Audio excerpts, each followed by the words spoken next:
Wassup Survivors? Welcome to D180, the horror movie podcast, taking you on a ride. Thanks for coming. I'm AJ. And I'm Janae. And we keeping in line with our theme, Pop Them Tags. If you wasn't here with us last week, we had our guest, Brittany, the biggest spender that we know, for that Dawn of the Dead episode. You thinking about that little zombie baby comment? No, I'm laughing because you called her the biggest spender. Hey, big spender. Dum, dum, dum, dum. That's her. Like this girl, look, y'all. In a couple of weeks, we're scheduled to go. I'm saying it like we got booked for this, but we're gonna go hang out with some more of our friends for Halloween and another one of our friends' birthday. And this girl legit for 2 days bought a new dress, some new luggage, some new clothes. First of all, we going out for Halloween. What did you buy a new dress for? It don't even have nothing to do with your costume. Like, what did you buy that for, Brittany? I'm calling you out. Going to dinner? No. I don't know what the schedule is. I really don't know. So I just know about not that I know of. Not that I know of. And then it's gonna be October. It's gonna be cold. We gonna be in Philly. This is true. Like, it's gonna be cold. What you buying a dress for? She just wanted it. See, this is what you have to learn about Brittany. Listen to Ashley. I'm still in her phrase, y'all. Listen to Ashley. Brittany is going to spend because Brittany can, okay? Oh my gosh, I love her. We were in Vegas and she had her shoes lined up against the wall. It was so cute. Girl, I was like, and didn't even wear all of them. I said, sis, like, right? She's like, I've never been here before. I was just excited. I'm like, ma'am, walking shoes. You got all of these heels. You're going to be upset. And what was she? Mad. Okay. I was mad and I had on fucking tennis shoes. Everybody was mad at me because I just wanted to walk up and down the strip. I was like, look, I'm not new to this. I'm true to this strip life. And I told y'all, okay, I was up and down the strip. I had things to do, okay? I do not take Vegas lightly. Like, all I want to do when I go to Vegas is walk up and down the street and just wait. I like to people watch. And that's the best thing you can do in Vegas, honestly, because you're going to get a whole full show for free. Like, of course, I like doing the other stuff too. But people watching and just walking into random places and just exploring, that's my deal. So if you that type, we can roll. But before I get too carried away, today we're talking about 2007's The Mist, which is our second Stephen King adaptation in the park. This is coming from a little novella that he wrote in 1980. I am going to tell you guys something. One of my favorite places to go is the grocery store. I feel like that's like an adulting rite of passage because at some point I used to hate going to the grocery store with my mama, but now that's all I do. Just go to the grocery store and Costco. When I was younger, my parents, this was like a routine. They would pick me up from high school, or not even high school. They'd pick me up from school. We would go to the grocery store, but let me tell you something. We would go to 2 grocery stores. My dad would have the sales paper. It was literally probably like twice a month that we would do this. Dad'll have the sales paper. It was a few grocery stores that we be hitting up, but let me tell y'all something. My dad had to walk up every single aisle, up and down. And I'm just like, Lonnie, why? I do that now. Even though I don't even need anything, I just be walking just to see what's out. And it's like, I get it now, but then I'm just like, dude, like, why are we walking up and down the magazine aisle? Like, why are we here? Like, oh, see, no, I don't go down there. Yes, no. When I say every aisle, I mean every aisle. I'm like, your wife works at Walgreens. You don't need to walk up and down this aisle. Like, whatever you need, she could get it, and it's probably of better quality. Like, oh my God, Lonnie, dang. I hope he don't hear this, because if he hear me call him Lonnie, he might say something, but it's okay. That's my nigga. Anyway. Let's go ahead and move forward with park recommendations. If you like this movie, I suggest, and some of y'all have probably seen this movie. I feel like everybody's seen The Happening from 2008. Honestly, I don't know if I've seen it or not. It's really good. I like it. It's, I won't spoil it. It's good. Then my next recommendation also comes from 2008, and that is Cloverfield. I think I've seen part of it. Right. It's one of those things that it's just around. Like you probably have. But let me tell you something. When it comes to 2007's The Mist, I had this spoiled for me. Aww. Wasn't this your first time watching it? Because I had it spoiled for me. And I was just like, there's no point in me watching it. Like I already literally knew the entire story. I just hadn't seen it. I was like, well, there's no point in me watching it because I know everything that happens. Like that was me with Friday the 13th. I was just like, okay, well, there's that. And then I watched it and I was just like, yeah, I could have stayed the way I was. Oh. I'll explain myself later. Okay. Yeah. So I actually saw this movie with my mom. I don't know when in life, but maybe around the time that it came out, within a couple of years. I know we did not see it in theaters, but at home sometime. And I just remember this movie made me hate fog. Like whenever I have to drive through thick ass fog, I get freaked out. This one time, me and my mom were taking this back road. I think it's like Route 17, all the way down in Virginia Beach. We did not get on the highway because we knew that it was a whole bunch of traffic. And it was nighttime. I was taking her to her tennis tournament. And these are backcountry roads, okay, in Virginia. And this fog, heavy ass fog, starts rolling across the road. And it's nothing but empty fields on this other road. And I'm getting freaked out because the light is reflecting off the fog. I didn't have my high beams on, but still couldn't see shit. And I'm like, this is like a scary movie. I am fearing for my life. I just want to get on the highway. And my mom was like, no. So I hate fog. And it's funny because in the Midwest, this is like a common occurrence. So it's like I'm used to it, but it's just like you do have those moments where you're like, what if something just popped up out this fog? Like that's what I'm saying. And I didn't think it was gonna be like aliens or something, but like maybe somebody just like jumped in front of the fog. Yeah. Or like a random animal gets thrown. Like I don't have the time. And then the deer be suicidal out here. I was about to mention a movie, but you ain't seen it yet. I don't want to do you like somebody Watch Mojo did for me and spoil the movie, but I ran over a deer once. Oh hell! But it was already dead. Okay, it was one of my birthday trips. Me and my cousin were going to the airport at like 3 or 4 o'clock in the morning, and I'm driving up 95 in the far left lane, and I'm just going, and then swerving time sounded like I was going over a speed bump fast as shit. I thought that we was about to be out of luck and not make our flight. Thank God we made it to the airport in time, but my cousin was asleep and she woke up. She was like, what is that? I was like, girl, I ran over a deer. And now I'm freaking out that we're not going to make it to the airport in one piece. But we did it. Not you being nonchalant about it. Because I wasn't stopping the car. We were already running a little bit behind. I wasn't stopping until we got to the airport and parked. So this movie was directed and written by Frank Darabont. We've brought him up before in the park. Yes. It was also produced by Frank Darabont, Martin Schaefer, and Liz Glotzer. This is like, he's no stranger to Stephen King adaptations. And nope. It's crazy because actually the other 2 movies he worked on aren't actually horror movies. They're more of King's dramatic works, Shawshank Redemption and The Green Mile. But when it came to this movie, he had his eye on this script for a minute. Well, not the script, but he had his eye on this property for a minute. And he was like, I started in horror with Dream Warriors, and I was just like, I felt like it was time for me to get back to it. I kind of missed it a little bit.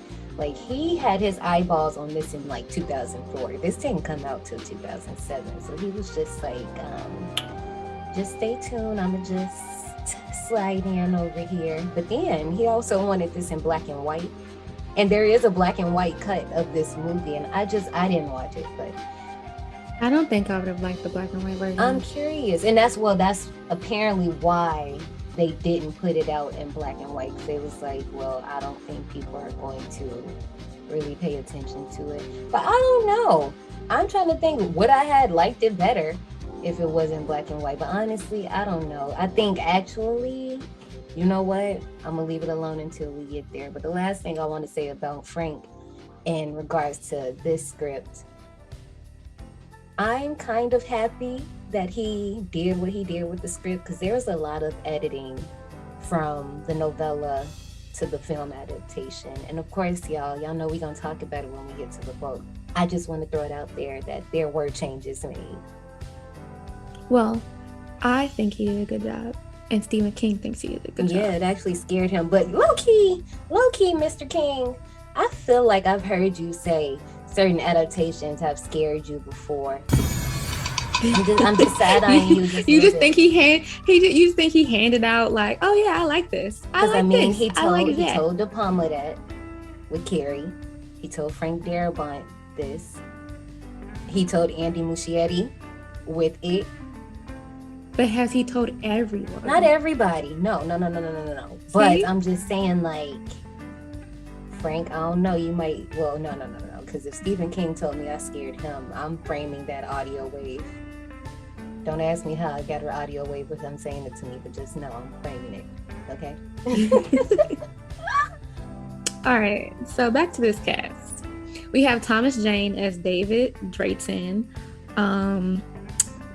This is all out of order. Okay, Nathan Gamble as Billy Drayton. Then we have Marcia Gay Harden as Mrs. Carmody. And she always playing someone kind of annoying. Okay. Then we have Lauren Holden as Amanda Dunphy. I'm actually excited to see her in season 3 of The Boys. Toby Jones as Ollie Weeks. We have Frances Sternhagen as Irene Repler. Well, we definitely have a veteran on the podcast, William Sadler, aka Demon Knight, aka Breaker. I was seeing him in this movie. I said, Breaker, what you doing here? He plays Jim Grondin in this movie. And then, I didn't even say this. Stephen King was gonna be in the movie. He was gonna play Myron. Yes, but he decided not to. He was like, I'm not traveling. He thought that, because a lot of his stuff takes place in Maine, with the exception of like 7 of his works, but he was like, y'all in Louisiana, I'm not coming there. Yep, the majority of this movie was shot in Louisiana and Texas. It was shot so well that when he was sitting watching the movie with Frank, he even asked Frank, was it shot in Maine? Right. I was like, you don't know your home place? Like, you don't know? One thing I liked about Steven is when he let his mind roam, he lets his mind roam. And the monsters in this movie, Steven, I just want to talk. Because what? Where did you get these from, my guy? I have a little link for y'all at the bottom where y'all can check out all the monsters and the history of them. Because like I said, this is, obviously y'all know this is an adaptation. So a lot of the monsters literally have like little origin stories of like what they are, how they came to be, and all of that. And what I mentioned earlier about Frank making slight alterations is there was going to be an opening scene showing you where these monsters came from, because that's what happens in the novella. But he decided to cut it, and I like that he decided to cut it, because you find out. But at first, you don't know where this is coming from. You don't know why this is happening. And as I always tell you, your imagination is gonna make it more effed up than anything you can see in front of you. So the mystery of the unknown is just always like, Yeah, and I just think it's so interesting that the reason why Stephen King came up with this novel was he just minding his business one day, shopping in the grocery store, and then he noticed the front window was made of a plate glass, and then he just wondered what happened if giant insects flew into it. And then we have a whole novel. And this is what I be talking about. Like, just, like, and this is, like, okay, with the exception of Carrie, because we all know how that book came to be. But, even that one, he drew from his childhood experiences. Well, all of these stories that he recreated, you would be surprised at the backstory of how he came. First of all, he doesn't even remember writing Cujo. To say it, I hope I don't sound ridiculous. I don't know who this man is. I mean, he could be walking down the street. I wouldn't know a thing. Sorry to this man. And now that you just said that, that makes me wonder, is the muse actually real? I'm just like, I guess we gonna find out, because jail. Like, how do you not remember writing Cujo? He was up there on a white cloud. Okay, I quit. Well, y'all, we about to wrap this on up and head off to the queue line. You ready to dip out? I'm ready. Let's go. Howdy, survivors. Please keep your tips and limbs inside the vehicle and remain seated at all times. Hang on to your personal belongings, especially your minds and spines. 'Cause this here's a wild ride. I have a question. You got a question? No, it's not really a question. Like, it's more like, it's a quiz, but I'm asking which one would you like to take? Oh, okay. I was about to say, oh, you made up something? No, I did not.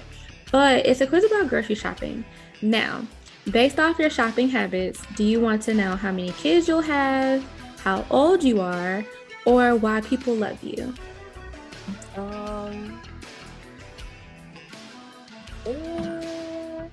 It's between 1 and 2, because I mean, I don't have children. And then, like, the age one, like, I'm pretty sure they probably just ask you things that identify with whatever generation you live, and that's how they figure out what age you are. So let's go with the first one just for giggles. Okay. Let's start off in the produce section. We're gonna pick some fruit. Do you want grapes, apples, bananas, strawberries, watermelon, or cantaloupe? Okay, see, look at me. It depends on the season, because you can't just be buying watermelon all willy-nilly.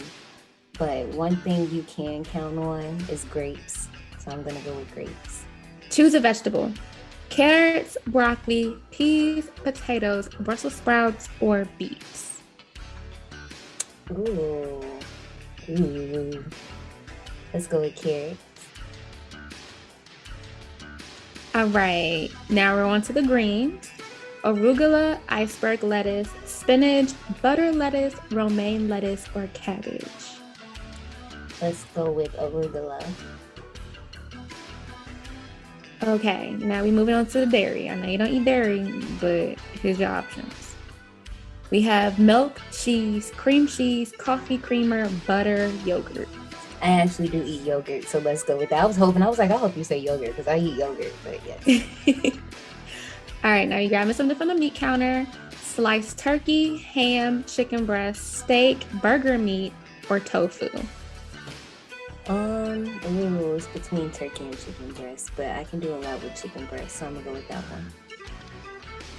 And then now we have seafood.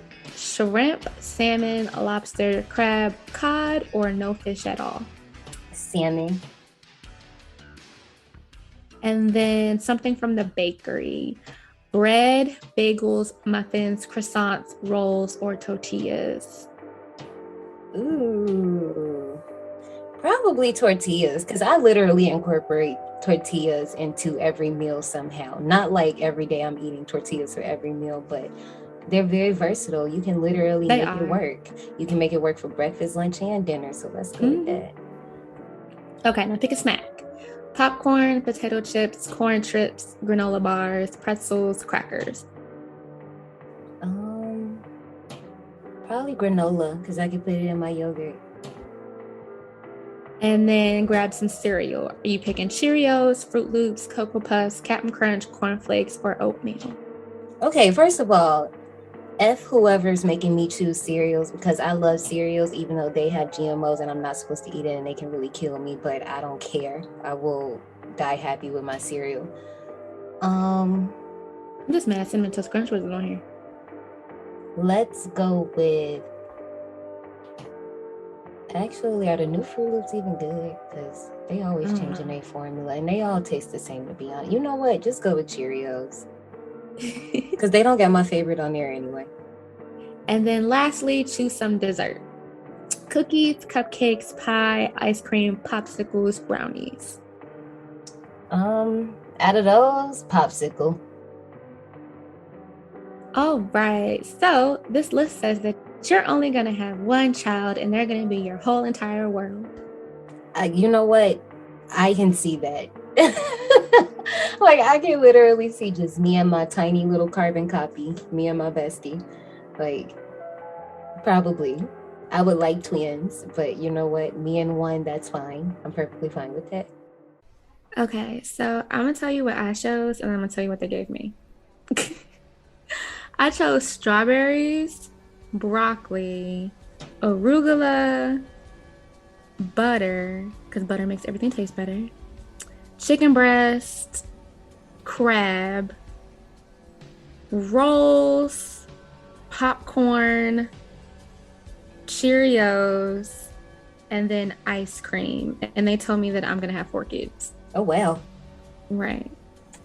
Well, you have. But it's so fun with funny that. because I said that I'd have a max of 3. So the fact that they said 4, I'm not surprised. You have fun with that. I will be here if you ever want to play date with my young child. Y'all better not try to gang up on them because we don't play that. I can see that though, because like I'm the youngest, but I grew up in only, so I can definitely see that. Like that makes sense to me. Are you ready to get into this ride? I am. I hope you're ready, survivors, because when we come back, we'll be talking 2007's The Mist. Something in the mist. Whoa. Mom, Dad, you gotta come see. The boathouse is all bashed. You just gotta come on. Whoa. Having spoken, the doomsayer departs. Come on. Why don't you get Billy dressed? I'll take him into town with him. Hit the store before it gets all bought out. How'd you folks hold up in the storm? Big insurance day. Sorry to hear that.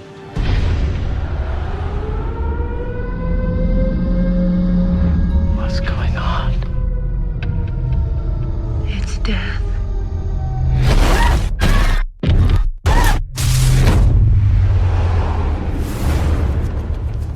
Something in the mist! Shut the doors! Shut the doors! The only way we're gonna help ourselves is to seek rescue. Tie this around your waist. Or 4. Well, let us know you got at least 300 feet. There's nothing out there. Nothing in the mist. What if you're wrong? Then I guess the joke would be on me.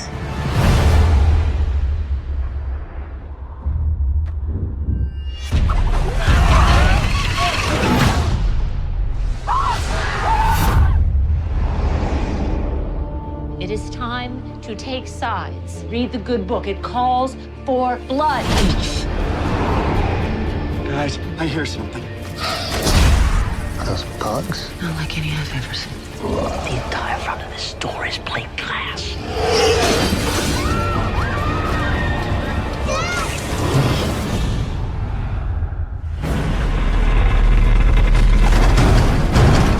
Promise you won't let the monsters get me. What are you guys messing with up there? I thought that there were other dimensions. They wanted to try and make a window. Well, maybe your window turned out to be a door. Who she's gonna sacrifice to make it all better? We want the boy. You try it. Kill him!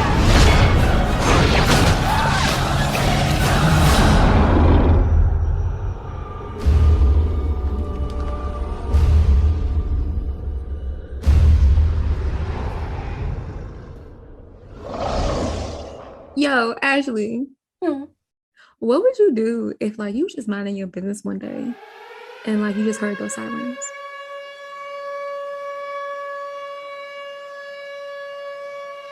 Bring me your lord. I've been through this too long, but I'll be damned if I see another chick on your arm.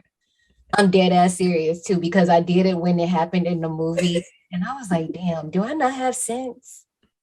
Am I stupid? Maybe a little bit, but I don't know. Like, cause okay, no, I'm not gonna stunt. So sometimes in the middle of the night, like the street that we're on, for some reason, semi trucks be like racing up and down the street, and it's this little plate that they be hitting.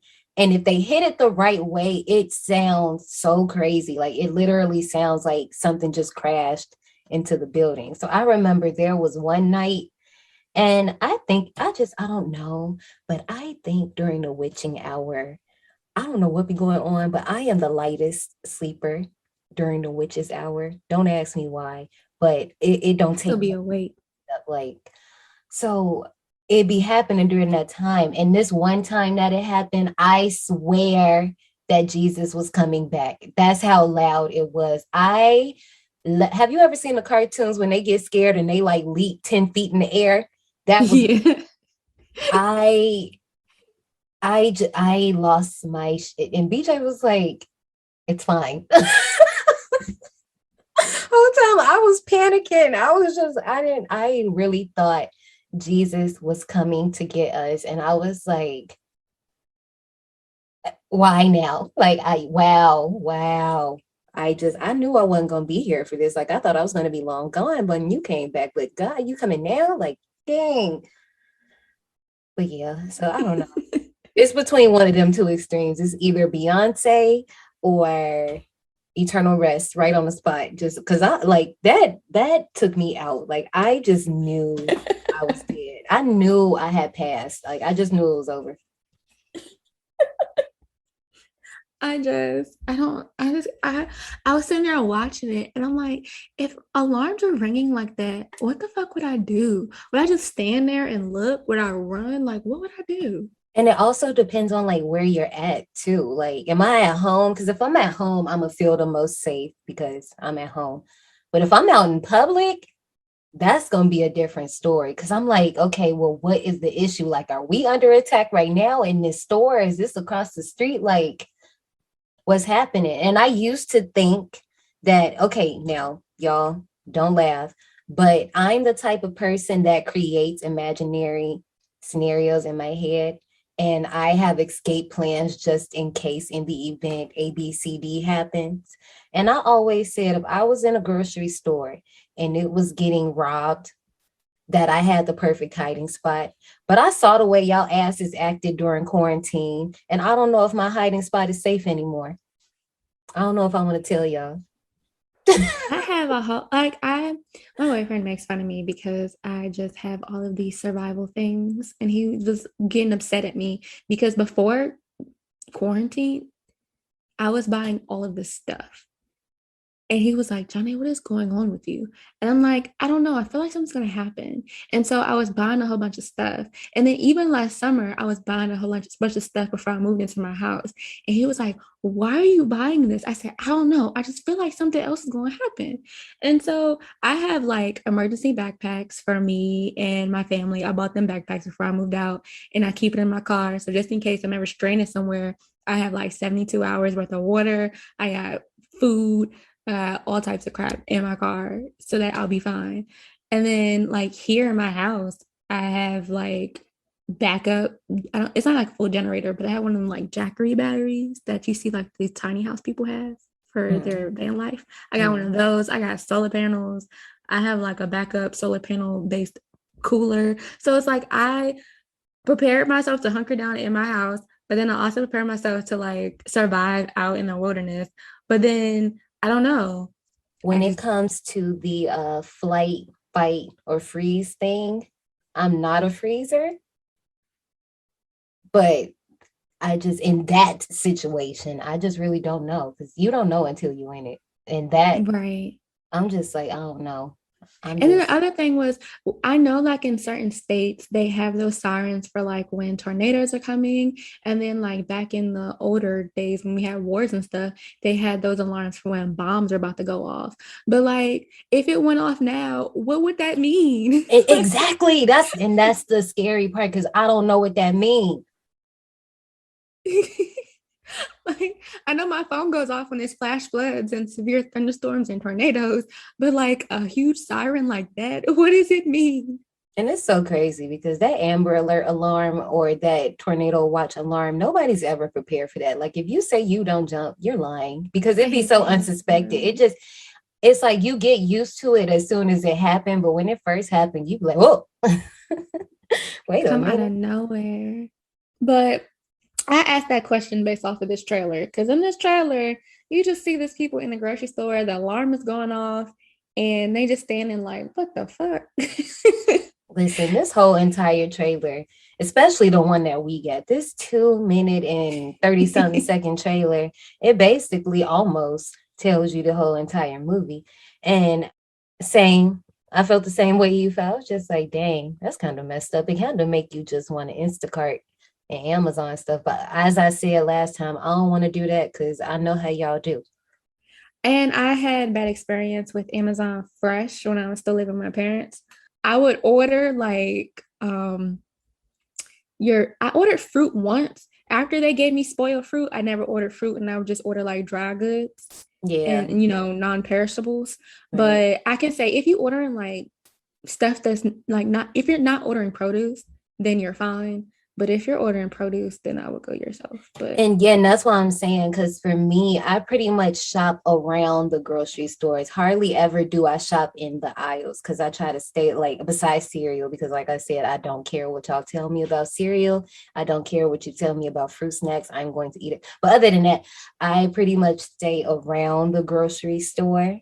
Besides the yogurt too, that's an exception. But yeah, so all the stuff I get for the most part is fresh stuff. So I'm just like, wow, I guess I have to go tramping through the bush.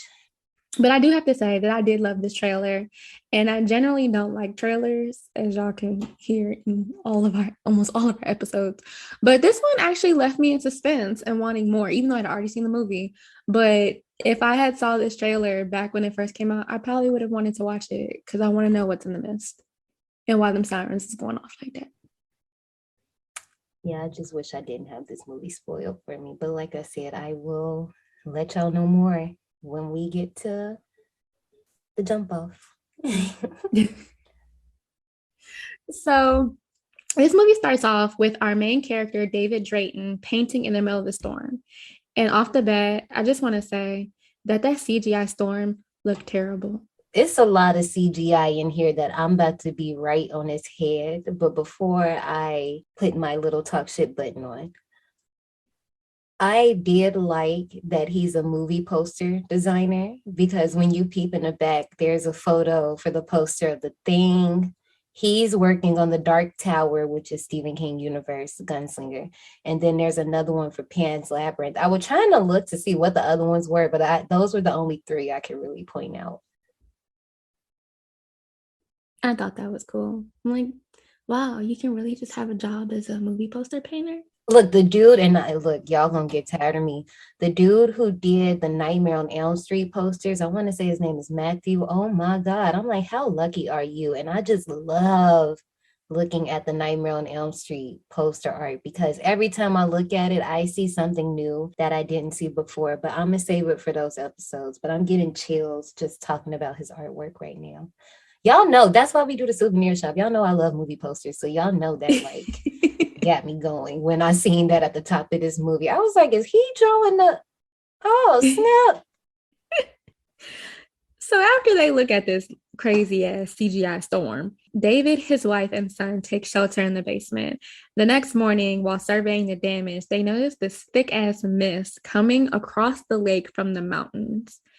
David goes to talk to their neighbor Brent about the damage that the storm caused. And after, a little conversation between the two, Brent, David, and Billy leave for town to buy supplies. I have a few notes because now, I do too, about Brent, motherfucker, cocksucker. I was like, why are you so mad at the chainsaw? I did too. I'm like, he was like 4 or 5 times choked. I'm like, dude, like, come on. Are you okay? Right, it's okay. But then also one thing about this part is there's clearly beef between David and Brent, but they really just gloss over it. And when you do that, because, okay, Brent is African-American, David is Caucasian. And when you do that, it kind of made it seem like you don't know what they're arguing about, really. You don't know why they don't like each other. In the book, it's a lot more explained. And I hate to be that person, in the book. But in this one, it's like, well, what's the reason? And we can assume a reason, but that's not it at all. And I just hate that, because I'm wondering, like, was I the only one that was just like, well, it's because he kinfolk that y'all don't get along, but that's not it at all. But then here's my next thing, and I have a problem with this throughout the entire movie. Billy is too damn big to be 5. Wait, he's 5? I thought he was 7. He's supposed to be 5. And I'm like, he's too damn big to be 5. Then the boy that plays Billy was 9 when they did this, but it shows. I thought he was 7. Oh, I was like, and I'm not, it's not going off height because y'all know my nephew Kimani, he's 8 and he's like my height. But but he don't look like a 5-year-old. exactly, I'm just like, they're like 5-year-old, he's too mature for 5. Like if they had to, like you said, if they had to put him at 7, 8, it's more believable, especially like the way he like in grown folks' business and just like his actions and stuff. I'm like, this is not no 5-year-old. Like what?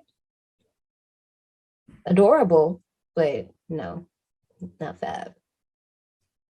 I want to mention that so in this scene, Burton had a tree fall on his car, right? Mm. So that Mercedes actually was a rental that had been in an accident and it was going to be repaired. And so production paid to use it with the understanding that they wouldn't damage it further. But there was a little miscommunication and that understanding was ignored. And they ended up ripping the upholstery, denting the body, scratching the paint, and that led to thousands in extra bills. They probably was like, we can do it, just do it, we'll cover it later. Just like cough cough looking at you Friday the 13th with the snake. Wow, still can't believe y'all did that, but I'll leave y'all alone today. I would be hurt if that was my pet and y'all just killed my Okay, snake. I would have had to fight. I'm telling you, it would have been on site. I don't even like snakes, but like that's somebody animal that you just Okay. killed. On the way to the store, Billy, Brent, and David pass a military caravan. Now, whenever you see a bunch of them like that, either some shit went down or some shit about to go down, because why is it so many? Where they all going? What is y'all doing? Oh, where y'all coming from? Okay. Like, it's just too many of them. They reach the supermarket, and inside there's a bunch of people stocking up because of the storm. Power's been knocked out, phones aren't working. And this is where we start meeting all of the people who are in the movie based off of like normal grocery store interactions. Right. One thing that I do like is the cinematography. It was done by Ron Schmidt. And the way this whole thing was filmed was entertaining because it's low-key taped like The Office. And I put that in my notes at the end. Now, I've never seen an episode of The Office a day in my life, but I've seen a lot of clips on social media to get the gist of how it's shot. Mm-hmm. And it just reminded me of that, like how the camera pans, how it zooms into people's reactions. Yeah, like it literally makes you feel like you're there yourself. Like I was just like, now wait a minute. Now I did mess with that. While standing in the checkout line, everyone is watching police cars and a fire truck just speed down the street all of a sudden. And then that emergency siren goes off and the entire store just stands there while Dan Miller runs into the store covered in, well, not really covered from blood. He had a nosebleed, but he was warning of a danger lurking in the mist and his friend had just got snatched up. And then as this thick ass mist rolls in, a customer runs out the store to go to their car because he's just like, nah, I can't I gotta leave. And then he ends up getting snatched up. So the rest of the customers run back inside and lock the doors. I was like, dang. I definitely would have stayed inside though. I wouldn't have been one of the ones that ran out to my car. Not that, no. Now with that thick ass fog, where you think you going? Right, where you gonna go? And I already can't see as is. So where did I think I was going? So immediately, we already have one person theorizing what's going on. And as soon as Mrs. Carmody says it's death, there's this whole earthquake that happens. After the earthquake, everyone is trying to convince each other to stay and figure this shit out. But this one unnamed woman insists on leaving because her kids are at home alone. And like she is distraught because she's like, look, I gotta go back home and get to my kids. And nobody wants to go with her. So she leaves alone. Can we just talk about how this was the realest moment? It was. She's like, literally asking everybody. Does anybody want to see a lady home? And everybody literally, they look down, they twiddling their fingers, they like playing in their hair. It's almost like when the teacher asks who want to volunteer and you trying to act like you busy so they don't call on you. I was like, dang, y'all don't want to help her. It's okay. I get it though. This is After also where I'll repeat. It's okay. This is also a little moment that I caught. If you're a Stephen King head, you probably caught it too. David calls Billy. He's like, "Come on, Big Bill," and I was like, "Oh, Big Bill, like Billy Denborough from It." Oh, okay, I'm done. I'm about to say I don't do clowns, so I haven't seen it. At this point, things have calmed down in the store and everyone is starting to get to know each other slowly. And we're already noticing factions beginning to form in the background. Mainly, Brent has already led up a little faction. So David goes to the loading dock to get a furniture pad for Billy when he sees the generator smoking and shuts it off. But then he hears some shit outside of the loading dock door and gets spooked, and he runs out and tells a group of men. And so they all go to the back and check it out. So this group consists of David, Myron, Jim, Ollie, who works at the store, and then Norm. He's a cashier. So Myron and Jim immediately want to fix the generator. They're like, listen, we need to open up this loading dock door to clean whatever is blocking it from running properly. Norm volunteers to go, but David tries to convince them to stop because he's like, y'all, there's some shit out there. You don't want to go out there. But being small town minded, no offense to anyone that's out there, Jim and Myron don't believe him and think he's a load of shit. You some big Hollywood movie poster creator. You think you better than us? No. First of all, he is a movie poster art, and I'm not shading artists, but I'm like, you really think that he just is going to be a butthole like this just because he draws like your big fancy college degree? I'm like, first of all, half of us that got degrees is the coolest ones because we all know that this paper ain't real. Exactly. Like, you tripping. And just because y'all mechanics, like, I get it, but damn, we not having a big dick contest right now. Exactly. Norm finally opens the door, right? Because he's like, fuck this shit. I'm gonna open the door because he's trying to prove he's big as bad and that David's a pussy. So Norm opens the door. First of all, before I get into what happens to Norm, every time I see this man, I think of him eating pube pizza from She's All That. Oh my God. Every time I see him, I cannot see anything else. I didn't even realize that was him. And he's in like all the American Pie movies. Right. Oh my goodness. I don't know what it was. I think I was focused on that terrible ass CGI.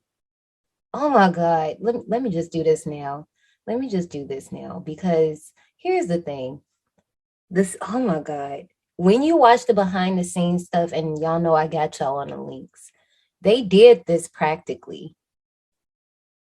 But for some reason, I guess to like clean it up, they threw the CGI on it. But here's the problem. The lighting is all off. So that makes it look terrible because they in this dark loading dock, but these tentacles are like bright ass purple and pink. And it just, and it's another scene where we come back and y'all know I'm gonna bring it up where we see it again and they use the practical tentacle and it looks 20 times better. And I'm just like, well, why? Like, I don't know. Somebody needed to do this again. Because especially like when so what happens is when Norm opens the door, they think stuff is sweet. They like, yeah, David, see, haha, thought you knew something. But as I always say, F around and find out, the little tentacle comes from under, snatches up Norm. David is the only one doing something about it. Jim and Myron were on standby. Like they literally just stood there. Ollie, he went to go get the axe open. And you know, Ollie, oh my God. And I will say when Ollie swung that axe and nearly missed axing Norm, I really got an audible response that I was like, because I really thought that it was like going to like behead him or chop him because he done already got like a chunk of his chest taken out. His leg is wrapped in this thing. But while the tentacles are wrapping around him, you can just tell that it's all CGI. Like it looks so bad. But then what really killed me was all Jim had to say was sorry. And then had the nerve to say, why didn't you say what you meant? I didn't know you. I thought you meant it was a big bird. Like what really? You seen what happened to John Lee. You saw what happened. You didn't see what happened to John Lee, but you seen what happened to John Lee. And that's why his ass got beat the fuck up. That's exactly why. But I just do want to say, every time somebody hit their head in this movie, I died laughing. When David went to go turn off the generator and he hit his head, he was like, "Oh shit, bitch." First of all, he cursed like 20,000 times in 5 seconds. Like, I was like, dang, you having a rough day, buddy. And then when they grabbed him, the creature grabbed him to like yank him out the door, and he hit his head before he went through the door. Oh my goodness. Like, I'm damn. just like, I'm sorry. I'm so sorry. It's terrible. Yeah, that CGI was really bad, especially as Norm gets engulfed into the mist. I'm just like, what is this? Like, what in the Disney Channel?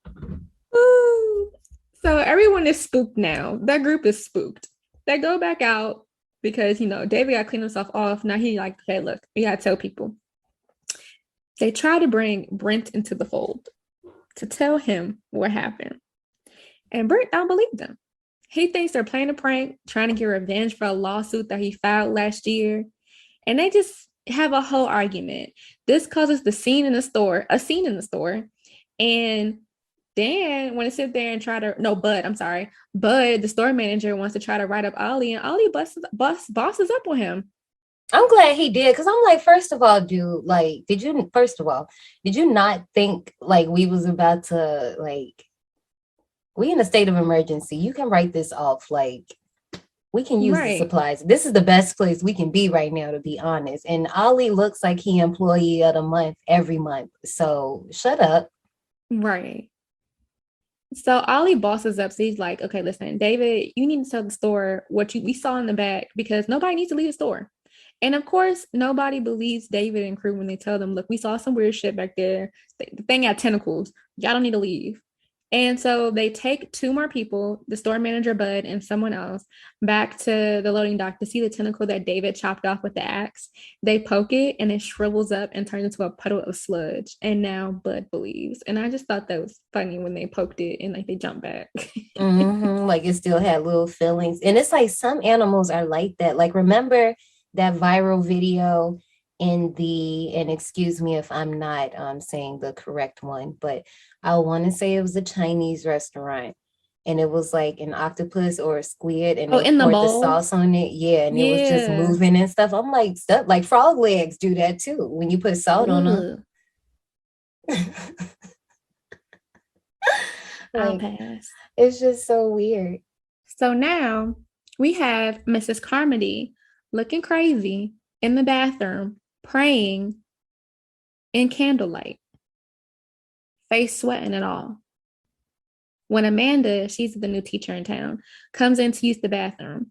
And you would think in times like this, you would stick together, allow someone to be your shoulder to cry on. So Amanda offered that to Mrs. Carmody, and in return, this crazy lady came at her sideways thinking that she was condescending and mocking her. I'm just like, Miss Carmody, you can go. You can have a seat. I don't want to be your friend anyway. This lady plays crazy so well. She does. Because I was just like, every time I looked at her, I agreed with another character. And we'll get there when we get there, because I was ready. So Brent, Ollie, and some others are barricading the windows in preparation for whatever is in the mist. They're stocking up dog food. They're stocking up cow manure, all types of shit against these windows. Meanwhile, Brent is rallying a group of people to figure out a rational way to seek help. And Mrs. Carmody starts preaching about the end of days and is convinced that whatever is out there is only satisfied with blood. And we're just going on and on. And this is when my good sister Amanda comes up and smacks the fuck out of her. Now listen, I like how Miss Carmody is acting all holier than thou, but clearly this hoe stole a candy bar. Did y'all see that? I was like, ma'am, you just stole a candy bar. Like, it was just nothing. And then as she keeps going on her rant and she started touching that little girl, if I was her mama, I would have smacked her. Don't touch my child, my one child. You just let her touch your child? Like, what the fuck? I'm just like, no. And then when she do get slapped, another down payment. Like, girl, what? A few more pennies in the jar. Ma'am, you just got smacked. And then it's so funny to prepare to meet your maker. Oh, prepare to meet shit. Like, they was over her. Like, I do not know. Like, if it was me in that grocery store, I don't know who I would have been. First of all, I definitely probably would have been on David's team, but at the same time, we see how that turned out. But for some, like, if you notice, all the Black people were like with Brent. Not all of them. Not all of them, but majority of them was with Yeah. Brent. And I was just like, I don't wouldn't know. have I been don't think that. I don't think I would have been with him. Like, I don't think so. But I do want to shout out Ollie though, because he threatened to duct tape her mouth, and I was like, yeah, shut her up. Do something, because I can't. And then once again, we got Billy being too daggone grown, because he peeps those little military men over there. They talking. He goes over there. Can't your friends come save us? Don't they got tanks and stuff? Like, I don't buy a 5-year-old asking these types of questions. I don't know. Some 5-year-old advanced. I mean, yeah, but not to just be like, oh, military men, we're in danger right now. Let me go over there and question why they not saving us. Like, I can see, like, if the tank was there and they're asking, because, you know, kids love like tanks and trucks and stuff. But I'm just like, I just can't see you at your small age going over there to ask these men why they not doing something about this right now. As the store prepares for nightfall and they're trying to protect themselves against whatever the hell is outside, we find out that Ollie is a former state champion shooter after Amanda gives him the revolver her husband gave her to carry around in her purse. And I'm like, okay, Ollie, with the shooting experience. But at this point, also, it was Amanda having a gun and not even really knowing how to load it or use it. For me, I'm like, your husband in her purse. How was you gonna protect yourself? Like, wasn't even loaded. Right. And at this point, Brent is just over the bullshit. He like, all right, I'm taking my group of people out to get help. And this ended up with him dying. And all the people who he took with him ended up dying. And I was mad because he took mostly Black people with him. Mm-hmm. But at the same time, one of the men that's not in Brent's group volunteers to go to Mr. Cornell's truck to get a shotgun. And so he tied a 300-foot rope around his waist just to see how far he would get. He didn't make it. Only 200 feet. He lost his top half. In this scene, I really did like it because y'all know I love tension. You got them walking out into the mist. And the moment it started pulling and David is getting like rope burn, I felt that because that's happened to me before. And that is so serious. But I'm like, the rest of y'all just standing there. Y'all not doing nothing. Grab the rope. Somebody step on it. Something. I don't know. Do something. Right. And then Mrs. Carmody, she killed me before a dude went out the door with the rope around him. He was like telling her, you know, I believe in God, but you a little, you too much. You a little crazy. You can just take it up with the devil when you meet him. Just chat up with him at your leisure. And then she just proceeded to look crazy. And I'm like, yo, you really got some screws loose. Right. Okay. And I also thought it was kind of funny how Bud was like, get it off. Like when they fell back with the rope and the rope was still on him, he was like, get it off. Like the rope itself was the monster. Right. Like what? Like the body in front of y'all now. Like what? Okay. And then David was just touching the blood part of the rope like it was nothing. I would have stopped pulling once I saw the blood. And then the other dude, Jim, decided to touch his mouth with his blood-soaked hand. Yeah, it was a lot of transfusion happening here.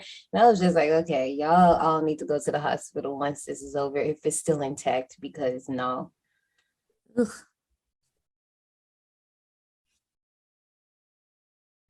Sorry, I heard something. Okay. Private Wayne Jessup, now he a little creepy to me. I cannot stand his eyebrows and his butt chin. They were bothering me. Especially his eyebrows. But he sneaks up on Sally in the employee room. And this scene, it's just like a little teenage love story type of scene, reconnecting with the crush in high school that you never made the moves on because you were too scared. So we go back out into the main area. You got people looking on watch out in between the dog food or whatever. And my man's is just sitting there eating his chicken, just trying to see what's going on. And an insect flies into the window and freaks him out. So all the people in the store, they start shining their lights on the window to look at the insects. And then more and more fly into the window. I'm like, y'all stupid. Cause y'all got the lights right there. Move, That's what like I'm y'all don't got saying. mosquitoes. Like, That's what I'm saying. We move all the light. know that at nighttime, bugs are attracted to the light. Clearly, even alien like flying bugs. And because of all the lights they had shining in the window now, this big ass pterodactyl like creature starts slamming into the window. And then Jim dumbass runs and turns on all the bright lights in the back. I'm just like, Jim, like, why turn them off? Like, and then the thing is, these are scorpion flies. Y'all see how big these things are, and y'all see how hard these little tarot buzzards are hitting the window. Turn the lights off. Man, that And, shit worse. and it's like the glass was already cracked because, mind you, they had to like duct tape the glass and, you know, put the bags of dog food and soil up. And I'm like, well, first of all, the also thing that pissed me off is because it was more bags of dog food and soil in the back. I would have stacked it up as high as it could go. That's true. Because no. Eventually, one of those big ass ones, the pterodactyl looking ones, broke the glass and then comes inside along with some of the smaller insects. One of the smaller ones bites Sally. She dies. One of the big joints rips out another dude's neck. He dies. Then everyone's scrambling, trying to kill them things. Joe Eagleton lights a mop on fire because they had these mops sitting in like the mop buckets with like gasoline or whatever. Yeah. He lights the mop on fire to create a homemade torch, but he trips over the bucket of fluid and then drops the mop, lighting himself and the floor on fire. I was just like, you did too much. See, the thing is, he saw David do it and David did it flawlessly and he tried to do it too and effed up. And I was just like, yo. Then David goes running around the store beating it like a flaming pinata. It's just like, listen, y'all gotta, like, I get it, but y'all gotta realize that we still have to stay in here after this is through. We can't tear up the place. Like, Jesus. Almost burn the damn store down. Not to mention, one of the smaller ones landed on Mrs. Carmody and it doesn't sting her or anything. She starts praying or whatever and then it flies away. And honestly, I think that it didn't bite her because evil recognizes evil. I did not think you was about to go there. I thought you was about to just be like, because she stood still. Not evil recognizes evil. Evil recognizes evil. It looked her in the eyes and was like, I see you, ho, and then flew off. And it was they knew. It was the light for me that like kind of like came in after it like buzzed away from her. I'm like, see, now this bitch about to think she the chosen one. See, y'all done gave her all the ammo. But then we had another one of them little big joints. Almost got little Billy, almost snatched his ass up because he wanted to run for his dad. But then my nigga Ollie came in the clutch and shot his ass. Listen, straight shooter. That's what I'm talking about. Now the story is in complete disarray. Yeah, it's over. Complete disarray. And now because of that whole situation, everyone is starting to side with Crazy Boots. She was right. She told us they would come at night. She told us someone would die.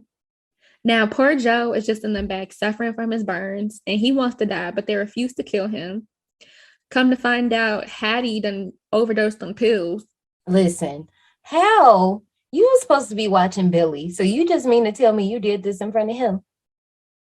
Well, actually, they were all laying there together, and homegirl Amanda woke up, and she was like, hey, can you watch him? I need to go to the bathroom. And she tried to wake him up. And yeah, this is when their little small group decides to hatch a plan led by David to leave in his truck before shit really goes haywire. Because it's already going there, but like shit really about to hit the fan. But before they leave, they're like, look, we got to go to the pharmacy next door and get some medical supplies. But of course, not before Mrs. Carmody has something to say about it. She doesn't want them to leave. She gets to preaching again. But this time, my nigga Irene. This is where I was ready. Let me tell you something. I ain't never doubted somebody named Irene. I ain't never met somebody named Irene that don't play. When I seen that can of peas go boop, I looked around. First of all, I looked around like I was in the store. And I seen it came from her. And then she hit her with straight facts. She said they be stoning people in the Bible. So now what? Ooh, I love her. So when the group gets to the pharmacy, it is covered with all of these spider webs. They find the military police that came in the grocery store earlier in the movie to grab the 3 military men. He's caught up in the webs. Mind y'all, Irene is with them. Okay. She a D. Yes. Because she knew where all the medicine is in the pharmacy. Right. Oh, and then she's a G once again. She was like, Jim, didn't I have you and your sister in grade school? And he was like, yeah. And he like says with Gracie, and he was like, yeah, a couple of underachievers. And then handed him the little thing and was like, come on. I said, damn, not you putting his business out, him and his sister. His sister ain't even here to defend himself, but I see you. So then the group is attacked by giant spiders whose web disintegrate whenever it touches. Ugh. No. Then this part disgusted me because they tried to save the military police guy before they left, but the spiders laid eggs in his body. And when his body fell to the floor, the spiders jumped out. See, now this effect, okay, minus him falling on the floor because that looked bad. But him being caught up in the web and like the body cast that they had on him and it's pulsating and stuff, that looked good. But the spiders, and once he fell on the ground, I was like, dang, took me out of it again. But still, no, it is creepy, especially if you ever see. It's 2 movies that pull this stunt. And anytime it's done, it's like, it always gives you a feel. Stop. Well, I'm gonna say this once again. Miss Irene is a G. Okay, the spiders are attacking my homegirl. Took a lighter. First of all, this is how I know she a G for real. Y'all know them long lighters with the long nose that everybody struggles to light. She took no time lighting this. She said click and flame through the F out of that spider. I said, see, I love her. I mean, she saved herself, but they still ended up losing 2 people before they escaped the pharmacy and made it back to the grocery store. Which was sad because they went over there to save Bobby's brother, who's the one that got, Joe's the one that got the fire dumped all on him. That's Bobby's brother, and Bobby died. Yep. I said, dang, that's sad. Yep. And of course, all of this just fuels Mrs. Carmody's insanity even more. And she's gained more followers, including Jim Grondin, the one that's responsible for the pube eater's death. Flip flop. And I just love Ollie. Welcome to Sesame Street. Today's word is asphyxiation. Like he was for real, just like hallelujah. Pick a side. Asphyxiation. Asphyxiation. So at this point, you literally got 3 groups. You got Miss Carmody's followers. Then you got David's group, who's like, pretty much the side you want to be on because they're the ones that's thinking straight. And then you got like the that's thing it, about, well, no, because they had the people who were like in between. It's some people that's just like, well, we're not picking this side. Like, it's just people that's just still randomly like about the store that are just like, well, I don't know where to go. They're Switzerland, basically.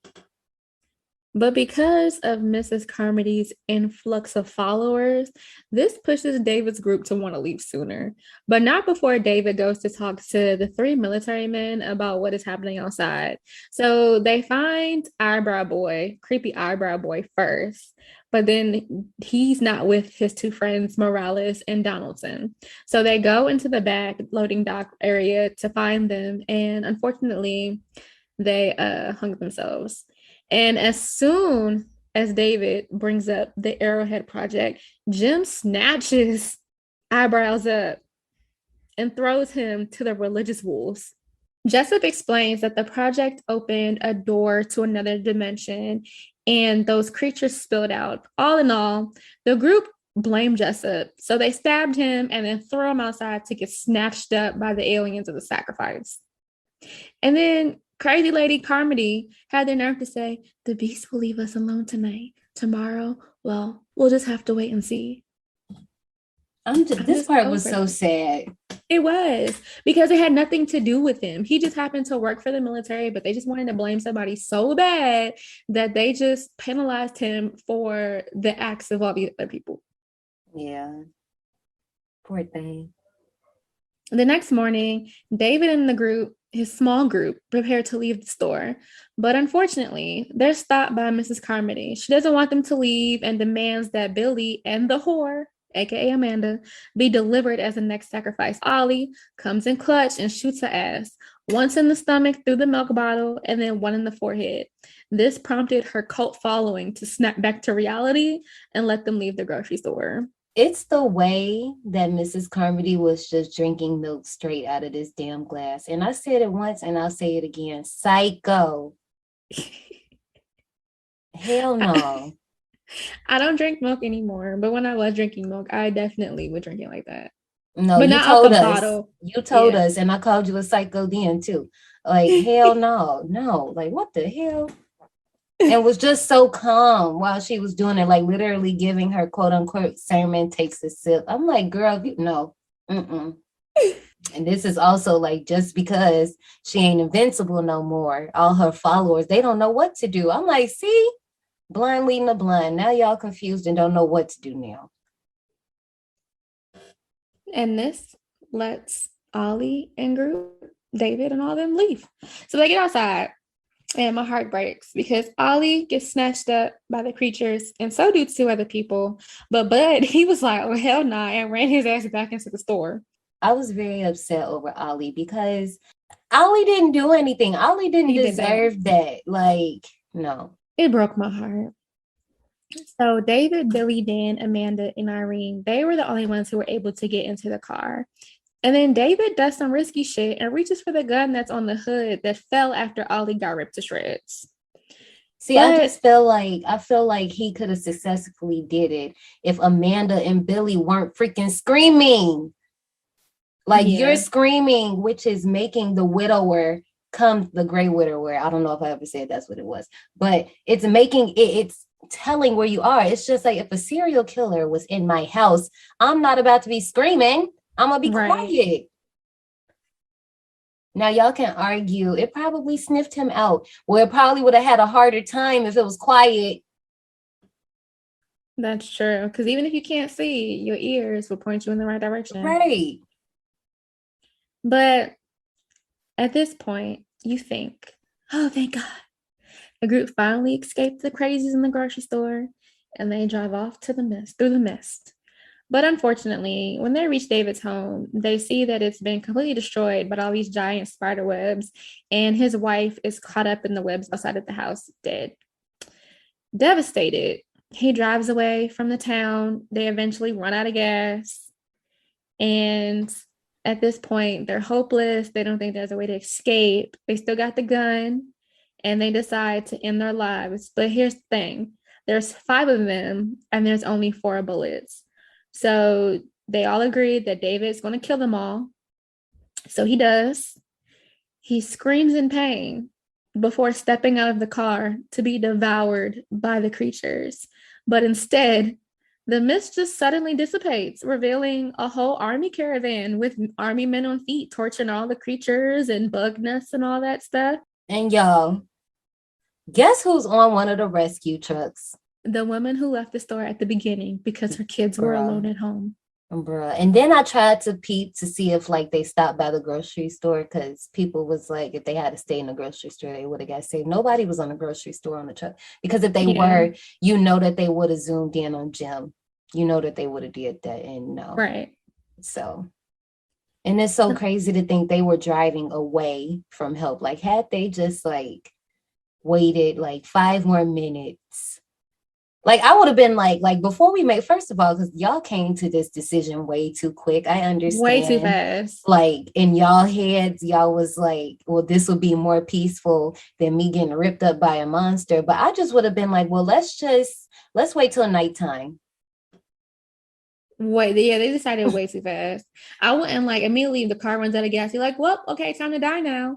Like, what? Yeah, like I would have, like at least I would have waited until like I for sure knew that the monster was about to come or something. And even then, y'all in a car, so it's not like it would have seen you. Maybe that's my logic. I don't know, but I'm just like, no. So after realizing he pretty much killed them for no reason, he drops to his knees in anguish and screams some more. And that is the end of The Mist. So here's the thing. Like I said, I had this spoiled for me. So, and I really try hard when that happens to either forget, but because of the ending is like one of those that you don't forget. So when I watched it, I was like, okay, well, it's going to be one of those situations of, I bet you're wondering how I got here, BET pause. And I was just like, really what it was that took me out, it was the effects. I couldn't get over the bad CGI. I was just like, dang. And y'all know most of the time I'll excuse some things, but I was just like, yeah, that's not going to work. But then certain characters I enjoy, like I said, the cinematography was fine.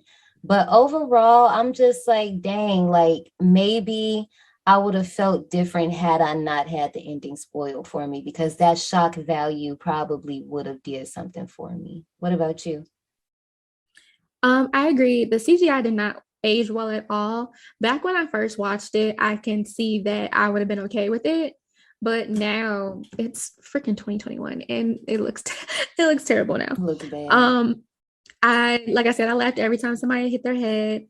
And even though I watched this when I was a child, I appreciate it more when I say child, I probably mean like middle school, but I appreciate this movie more as an adult than I did back then.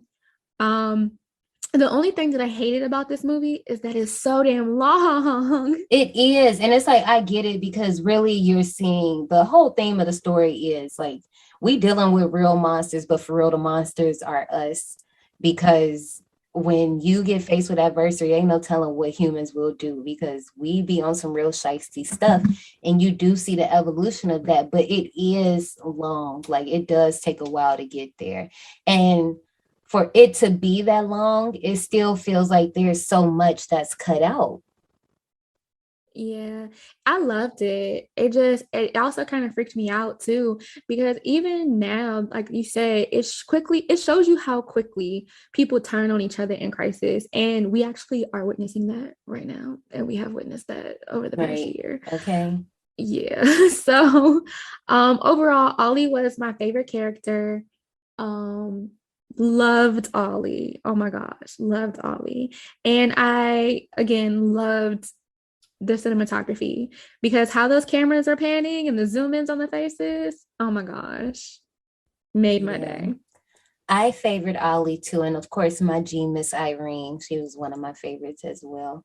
But I think another issue with the movie for me is it gets to the mist way too fast. Like it's literally 12 minutes into the movie and we in this. Like, I'm like, dang, I feel like we could have, I don't know what else could have been done, but like they literally throw us right into it, which in some cases work. But in this one, I think because, like I said, 12 minutes into the movie, we into it. So we got the other, hour and 40 something minutes in the mist. It's just a lie. Yeah, I can see that. Would I want to remake? No, I love this movie. Exactly how it is. I don't know about the TV show. I didn't see that, but. Oh yeah, we didn't even mention that. It's a 2017 TV series. There you go. And it was canceled, I think. So. And there you go. This movie got a 7.1 out of 10 on IMDb and a 71% on Rotten Tomatoes. Ashley, how many tickets do you give this ride? So I teetered with my rating, and I'm still teetering right now because, usually I kind of wait till we have our conversation to see if things work for me more or if it kind of takes things down. And I'm still in the middle, y'all. It's very hard. But I'm an eeny, meeny, miny, mo. I swear to God, I'm about to do it right now. Oh my gosh. Okay, so I'm going to give this 50 tickets. Aww. It was between 50 and 45. Oh my gosh. Yeah, and then it's like, once you know the ending, it's like, I don't need to rewatch this. Like, I don't see myself coming back to this. I would watch it again because this is another one of those movies that comes on TV that it's like, at this point is one of those staples that just rotates on TNT or one of them other channels. They playing movies all the damn time. So I personally gave this movie 80 tickets. I loved it. Jesus. Yes, I really love this movie. I was sitting here laughing. I'm telling you, I appreciated this more as an adult than I did as a kid. I really liked it. Yeah, no. And it's more so because of the scarier aspects of reality versus that whatever the fuck is in the mist.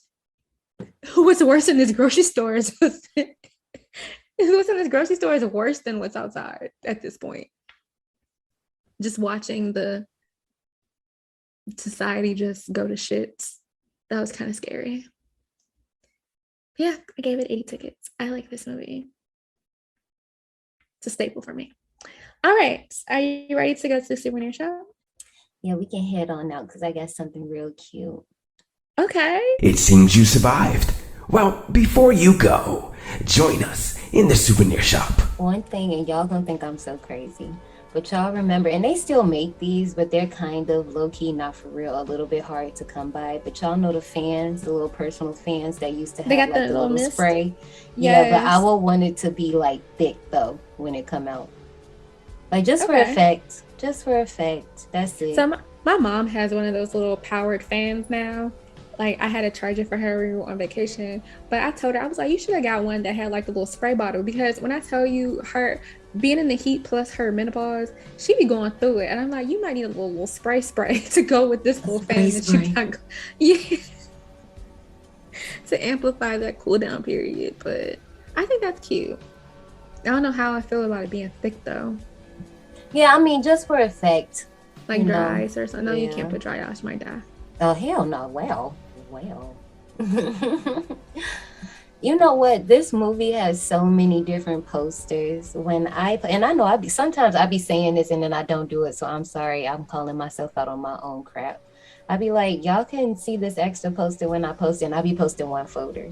But my thing is, I like how they have so many different variations of this photo, and they just be photoshopping different things around. Like one of the main ones is Frank. I'm just gonna say Frank because one version got Frank and Amanda. Another version has Frank with Billy. One of them is not even in a grocery store at all, but it's like they're in the storefront and they're looking out and they see the mist. One version is literally just the mist. One version is the mist, and they got all of this army stuff going on in the background, and blood is smeared on the window, and it says like the end is near. Like somebody just had a lot of thoughts on their mind, and when they was on Photoshop, they was like, well, what if we just move this here? What if we just put this here? And what if we switch this person out? And what if we do this? Like, I promise y'all this time, I'm gonna post them all so you can see how many different variations they have. I feel it. I think my favorite is the regular movie poster where he's holding Billy. Yeah, I don't know which one is my favorite because I found this other one. It's like the alternative movie poster. Y'all know them be my favorites. And it's David at the end after he just ended everybody and he's standing out the car. But the behemoth, which is like the big creature, is walking right past the truck. Because I would just be like, eternal rest. Right now, eternal rest. Nope, we not doing this. Because first of all, and I ain't even say this throughout the whole episode, I don't do bugs. And when it's just me and my one little child, and a bug is in the room, I don't know what we gonna do because I'm the adult. So I'm gonna be the one responsible for killing the bug. And I just don't know what we gonna do. Because we gonna be looking at each other. Wow. No, I'll be like, dang, like we gonna have to get suited and booted up to battle this one little spider. Cause no, actually no, spiders, I kind of leave them alone because they eat the other bugs. If it is other bugs, so I'll leave them alone. But y'all better not touch my plants because I don't play that. You will get touched then, cause no, plant mommies and daddies out there, y'all know spider mites. Even though they are different from actual spiders. But y'all know spider mites and plants, that's no. No. I don't do them spiders. Y'all can already tell with the way I reacted. Oof. All right. You ready for me to? Yes. You ready? I'm just gonna do it.